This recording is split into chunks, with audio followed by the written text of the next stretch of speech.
I guess it does to a certain degree, doesn't it? What if I don't feel like playing 21 one night? That wouldn't be very fair. That wouldn't be.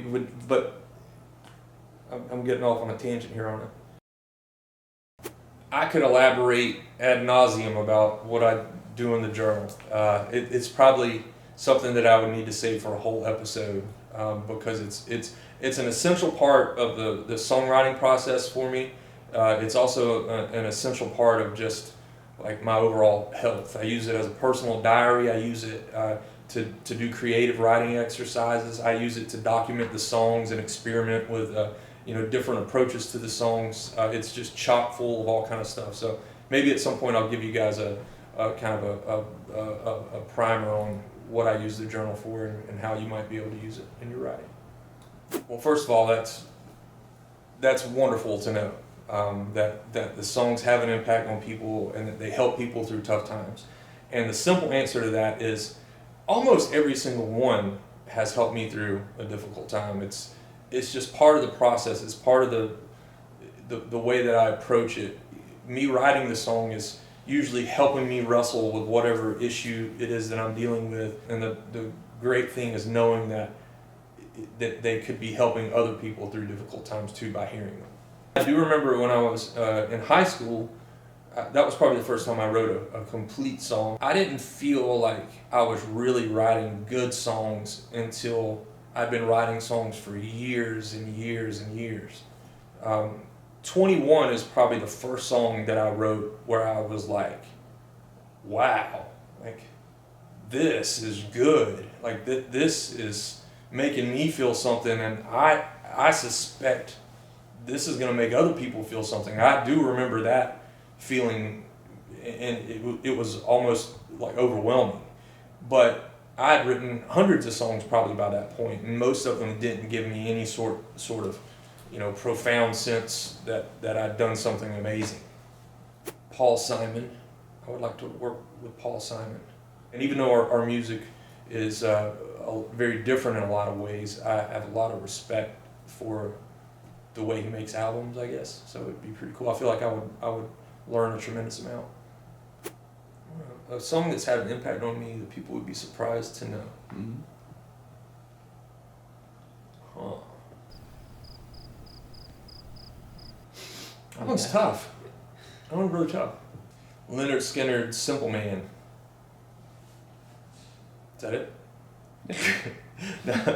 Lynyrd Skynyrd. I don't know if people would be surprised. Would people be surprised to know that? That Jamie Johnson song, In Color. That's a great song. That's a great song. It makes me think about my grandfather. It's just, it's a great song. Great song. I wish I'd written that song. There is a lot. There's a lot in that question, and there's a jaded kind of undertone to that, and I think I get where the question's coming from. When I was younger, I probably experienced a lot more angst about things. I'm at the point now where I just don't spend a lot of time thinking about it, because when I did, it didn't do me any good. I do wish that there was more of a place in mainstream country for artists like myself who just choose to be pure singer-songwriters, because that's what we want. I do wish that there was more diversity in mainstream country music, and a person like me could have a bigger impact there. But I'm not going to lose sleep over it. Coming up with any new guitar part it's a culmination of a lot of different things. It's a culmination of years and years of learning how to play other people's songs. That's how I started out, and I think that's probably the way most aspiring writers and aspiring artists should start out, is by learning how to play the entire songs of artists that they dig. Most of the time, coming up with a guitar part is just messing around. It's just messing around without any sort of preconceived notions. Just messing around, and eventually, sometimes, something cool comes out of it, and it's something that sticks and repeated. Do I have a specific method in writing a good hook? No. I usually am just writing, and occasionally the good hook happens, and I know it's a good hook because it just feels like a good hook. Drinking Myself Dry, that seemed like a good hook. If I could do it again, it seemed like a good hook. Like usually there's something about that one line or one phrase or one word that it encapsulates the whole song. It's sort of like a main idea. It's sticky. It rolls off the tongue. It sounds good being sung. So those are things that I look for and help me sort of identify what the hook is. But I don't know that I have a technique for writing the hook as much as a technique for getting in the process and getting to where things are flowing, and then the hook comes out, and then being able to identify that's the hook. Well, in terms of the music, it's just the feeling that I don't really have a choice, and that sounds oppressive, doesn't it? But it's this sense that I have to do this. I have to do it, and that the more that I do it and the more I focus on it, the better I get at it, then usually good things happen. So I have faith in that, to a degree. That keeps me motivated. The writing, it feels like it gives my life meaning, and it gives my struggles meaning, and it's also the way that I provide for my family and hope to give my kids a better life, and all that sort of stuff. It's just very all-encompassing. So it's easy to stay motivated when something is that big. Ooh, that's harsh.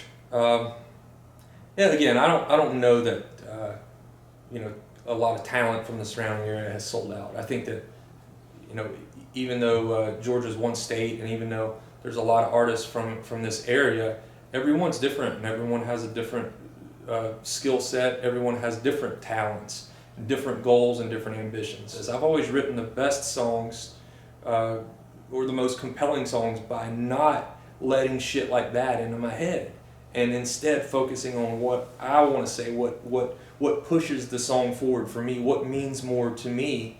And I've just found that probably the biggest obstacle for me in the music business is it's that I don't have any room in the creative process for those kind of things. Which, what do people want to hear? What do people expect of me? Where do they expect this song to go? It's those things that are big obstacles for me, and that's okay. I can live with that. That is not true. I don't play First Dance live usually because it's hard to find where to put it in the set because it's such a slow song. I get a lot of requests for it though, so I probably ought to reconsider that. I tend to be more shy, more reserved. I don't like the pressure that comes from being in the spotlight, or necessarily all the responsibility that can come along with it. So for me, I find it most helpful to not think about it in those terms too much. So Kristen's question has a lot of different parts to it, some of which I've touched on in other questions, but I was interested in the, what are you listening to now? At night, I listen to classical music when I'm going to sleep, just because it relaxes me. I probably listen more of that than anything. I will say overall, I've listened to a lot of Dave Cobb's records, the records that he's produced, Jason Isbell and Chris Stapleton, for example, just because I like sonically the palette that's there. But I haven't listened to him as much lately as far as like just sheer pleasure and enjoyment. It's more clinical. So I don't know what I'll be listening to next. No, I did not create the guitar picking on Can't Help Myself. That was Jason Kinney playing the guitar, and he played on my first few records. He's from Dahlonega and came out of the bluegrass world. So he's playing the lead part there. I played just the chord progression, and some of you may notice though that the picking, the melody is actually an old bluegrass fiddle tune called Big Scioto. So he used to play that song, and I played it with him, but that progression I thought was cool, and picking around or messing around with that progression, I came up with the lyrics and melody for the song Can't Help Myself, and so the two sort of merged together in that song. Thank you so much for all the kind words and the encouragement I've been receiving on the social media, especially about the new music, all the new songs and stuff. Very cool. Look forward to doing a lot more of this kind of stuff. So if you haven't already, please subscribe to the YouTube channel, and I hope to see y'all again next time.